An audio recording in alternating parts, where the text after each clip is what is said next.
Hello, everyone. This is Tom Fox back again for another episode, and absolutely thrilled to have back one of my favorite people in podcasting, Jeff Dwoskin. Jeff from Social Stampede. First of all, welcome back. Hey, how are you? Great to be back. So, you put out at some cadence a newsletter, and I frankly don't know if it's monthly, weekly, or what it may be, but the last one really struck my interest because you said every podcaster needs a Facebook strategy. So I thought that'd be a great excuse to contact you and see if you could come back on the pod. And of course, you said yes. So here we are. I'll always say yes to you. Yeah, every creator needs a YouTube strategy. Yes, for So sure. let's explore that. Let's explore maybe the differences from the creative side, obviously, with a audio or video format. Do they complement each other?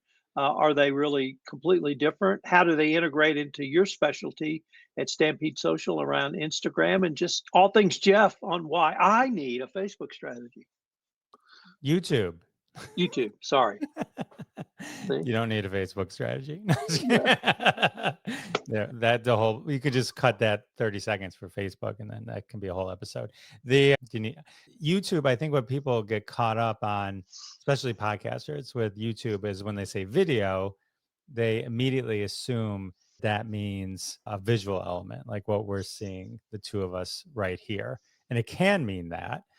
But YouTube in itself is a major search engine and discovery engine. So even if you just put the audio up with a static image so that it's a still technically a video, it just has a single image and people listen to it, you're going to get people listening, and it's a way for people to discover your podcast and then potentially even then switch to another platform, introduce them to Apple Podcasts or anything like that, which also has no visual, right? It's just still audio.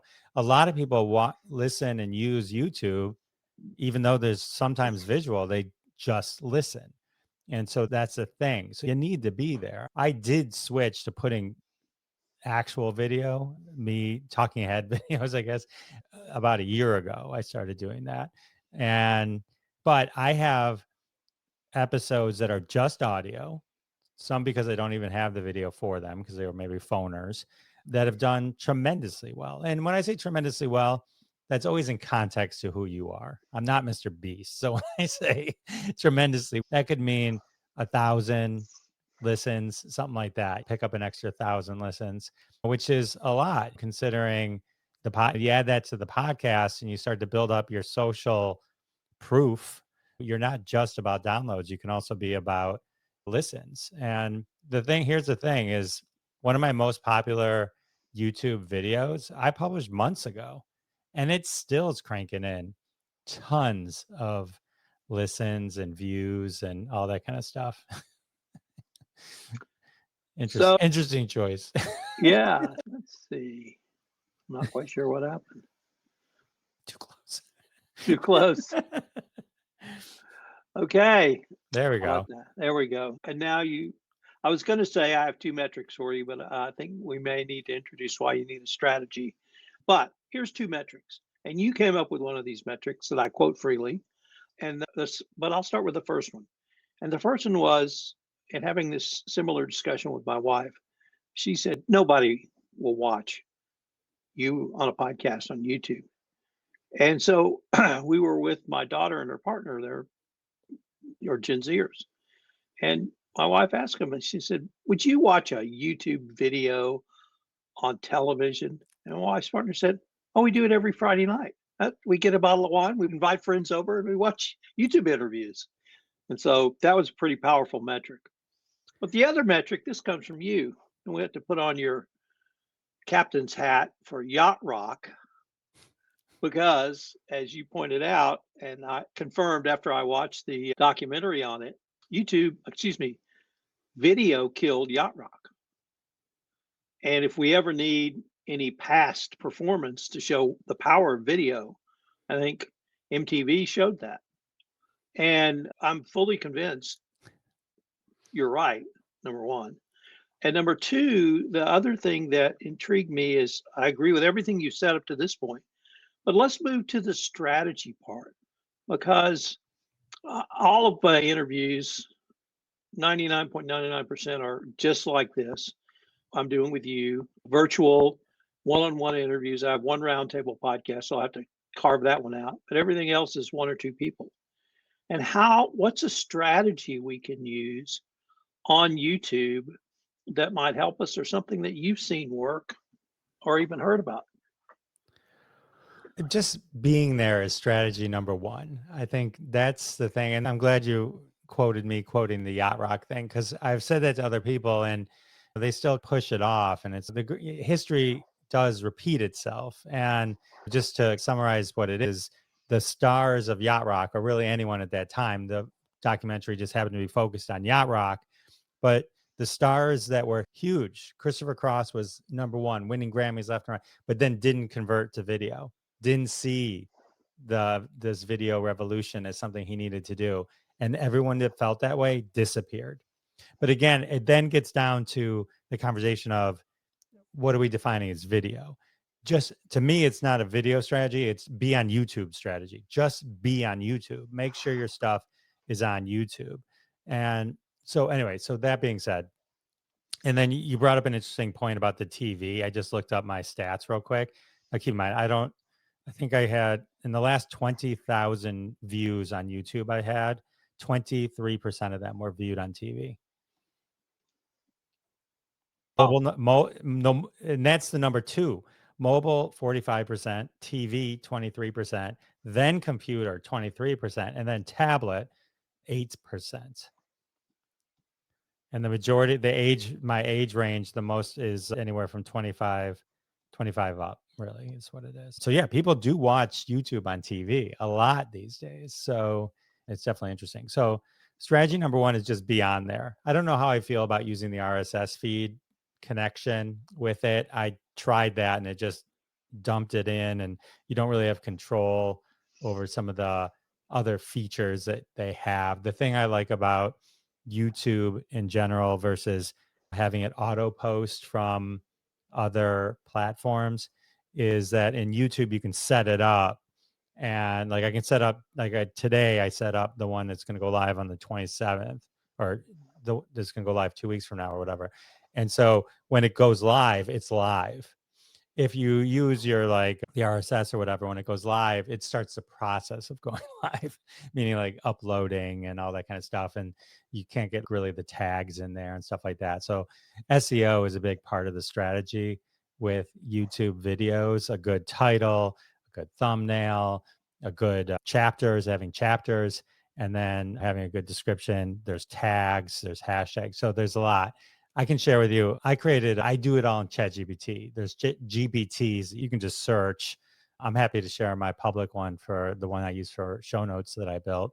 But it's so easy to do this, and it just cranks it out and you just paste it in. So there's a little more control you can do if you set it up directly in YouTube. So I'm a big fan of that. But yeah, but the strategy number one is just believe that you need to be there. And shorts, YouTube Shorts is really a killer thing right now on my channel. And again, when I say my channel, I'm not Mr. Beast. I'm the podcaster like everyone else. You know what I mean? I feel like what I've achieved, anyone could achieve. So it's not out of reach. But what I found is with YouTube Shorts, they generate a lot more visibility. They can tie right to your long form video. So you create a short of this, and then it links to the full video. And from a follower point of view, I pick up so many followers with YouTube shorts that it's crazy. And sometimes I do standalone shorts too that don't necessarily tie to my long form, just in theme of my channel, which is pop culture.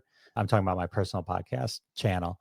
And so that's what it is. But like I said earlier, the longevity concept of it is what's huge, because it's a search engine. So people are always looking for things, and you can have something pop that just sat there for a long time, and then it can suddenly go your version of viral and just always pick up new followers and views, et cetera, et cetera. is there a metric that you find more important or most important on YouTube other than just being there? You got to monitor and make sure people are looking at your stuff. It's views is a good, and reach and engagement are good things. There's an app called YouTube Studio, YT Studio, you can download, and it's amazing. It's an amazing app. And you need both that app and the YouTube app on your phone, because the YouTube app on your phone is the only way to change a thumbnail in a YouTube short. It's really, that's the only kind of weird thing about it. But yeah, you can monitor it. If no one's viewing your stuff, that's a problem. But the cool thing about algorithms nowadays is that you can put something up, have 50 followers on your YouTube channel, and still get 20,000 views on a short. The algorithm is serving up to people based on interest now. I just was watching a whole, Gary Vee was just talking about this. And so you can get into the conversation, and follower count isn't as much of a, doesn't hold,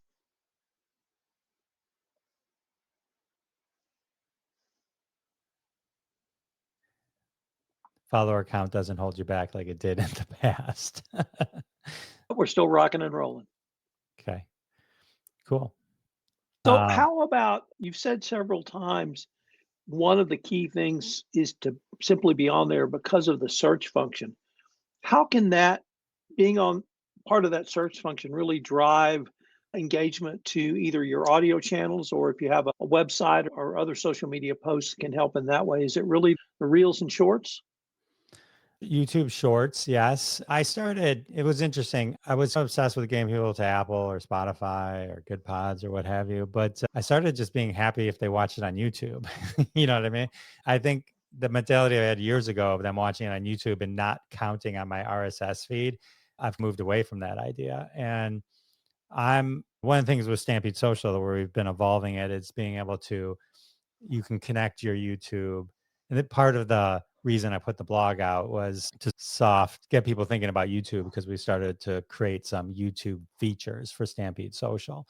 And for any creator or podcaster, the ability to connect your YouTube post and to Stampede Social or your TikTok or your threads, and get all the post data from all that as well.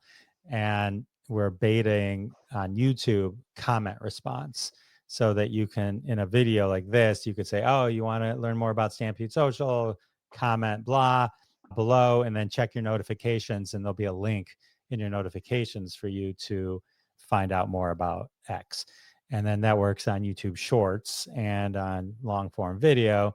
And so it's a way to extend the features of Stampede Social, the comment below, get an auto DM on Instagram, and then have that automatically work on YouTube as well to drive people to your Patreons, to your Apple, whatever it might be. So that was one of the reasons I started blogging about YouTube, is prepping for the beta rollout of these new features. So, how does, if you were sitting down and explaining to a newbie, Jeff, how do you explain all of this in the social media marketing or social media creation ecosystem where each asset has its own place it sits, yet it supports the entire system? When you're a creator, you're not just one thing, right? You've got your blog, you got your this, you got your mailing list. So you've got your various social medias. From a podcaster point of view, you're like, oh, you only get 5,000 downloads. Okay, we'll judge you based solely on that.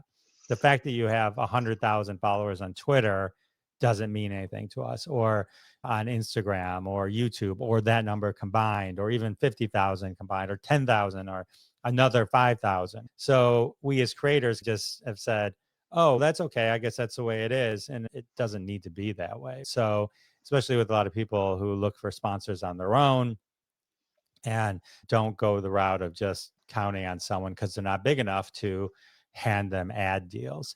So, your full social strength is your superpower. That is downloads on your podcast. That's how many people are on your mailing list. That's what kind of reach and engagement do you get on Instagram, TikTok, and YouTube. And frankly, it doesn't matter if your YouTube is weaker than your YouTube. It doesn't matter. You put them all together. If you're leveraging all those to get information out to people, then that's your value. That's what you're bringing. It's not just necessarily one thing. We're not all a Mr. Beast that has a million billion people on YouTube and he can push that. He probably has a lot on other platforms as well. But if we're smaller creators, independent creators, we need to leverage and believe in the power and strength of all of our combined reach and engagement, and not just judge ourselves or allow others to judge ourselves just on one channel. We're more than one channel. We just happen, we spread the information across. We're the creators and we make it available on multiple channels. Jeff, that's one of the best explanations I think I've ever heard. Well done. Thanks. So what about maybe tying a couple of these together? For instance, I blog every day and I put out white papers on a regular basis and I have several books going on at the same time. Can you pair a writing strategy with a YouTube strategy so that they complement each other?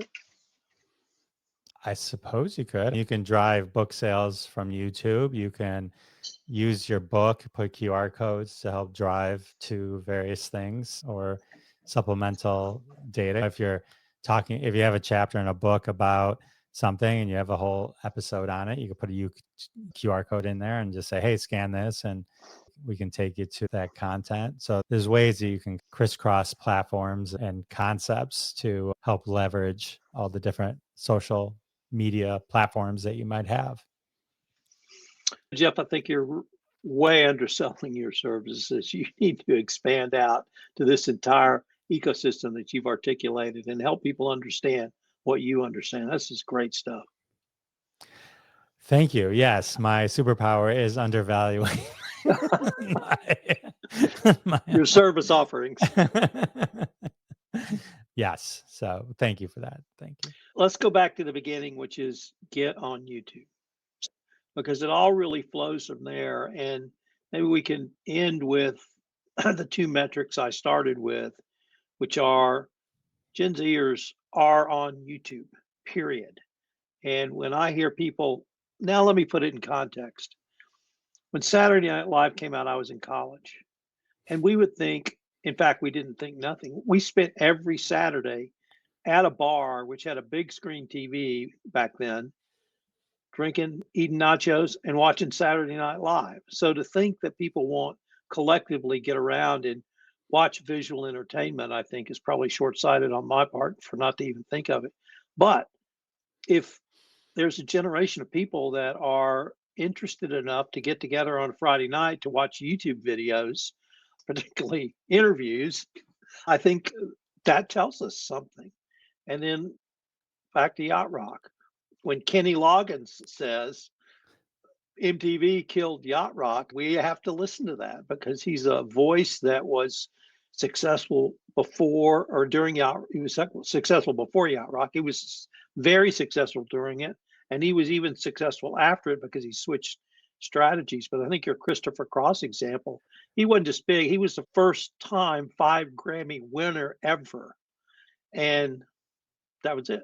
He peaked out there. Now there are lots of other reasons, but you're absolutely right. He never developed a video music strategy, and I think that's where history is going to take us in podcasting. If you were going to start anywhere, just basic, if you don't have video like this that you want to put out, you just have audio, I would create a nice thumbnail. YouTube now has a really cool feature where they just rolled this out, where you can put 3 thumbnails and 3 titles, and it will mix and match and it'll figure out which combination is the best to drive. A great description. Chapters, YouTube chapters is a must. Do not let it make the chapters for you. Make the chapters yourself. You can find a GPT that does that for you. You just pop in the audio file for your video and it'll make it for you. It'll give you the hash. You can get all hashtags, tags, that kind of stuff from it. Max all that stuff out and let it go. And just see where that takes you. So that's the best place to start, is to just be there so people can find you. The show notes are important. You can put links to all your things in there as well. That's how you get found. It's the SEO strategy. There's a trends.google URL that you can look at, and then you can look at it via your niche, and you can see what's trending, and you could make quick YouTube shorts that ride the trend. We call that trend jacking, but it's totally cool. And it's what people do. If something's hot and you have a take on it, don't be disingenuous and just ride trends because they happen to be trending. But if it's something you have knowledge or interest or a passion for, you can create a video for that and do that. My example of that is when celebrities pass away, I make a quick tribute video and put it on. That's one thing. That's some standalone things that I do, but that's relevant for my channel. But yeah, it's a discovery engine. Eventually, this will help lead you to getting everything you need to be monetized on YouTube. That can take some time, but it's worth putting that in. And but massive reach and discoverability. That's what it's all about. That's what YouTube's all about. Can't just rely on Apple and Spotify. These, especially even independent podcaster, all of these apps seem to favor the already people doing extremely well that can probably do well without any help, the big names and stuff like that. Us indie podcasters need to just slug it out a little bit more, but this is a great opportunity. If you have something that you put up, and I'll credit Mark Savant for giving me this tip, he posted it, is if you can change a thumbnail or a title of a YouTube thing, a YouTube video once it's posted, and that can give it new life. So you can adjust it. So can't really do that on TikTok, but you can do that on YouTube. So you can make adjustments along the way or add a different thumbnail if you need a better thumbnail. Some of this stuff is not locked in place. So, it's definitely worth exploring and making it part of your strategy. Plus, YouTube Shorts, you can repurpose on that same format, works on Instagram Reels, works on TikTok. You can drop it on Blue Sky, Threads. So it's not like it's a effort for just one platform. I've got things that blow up on TikTok that don't do well on YouTube and vice versa. Frustrating. That's the game we play. Jeff, as always, I learn a ton when I talk to you. Thanks for doing this with me today. I look forward to continuing this conversation. Tom Fox, thank you very much, sir. Appreciate it. Always a pleasure.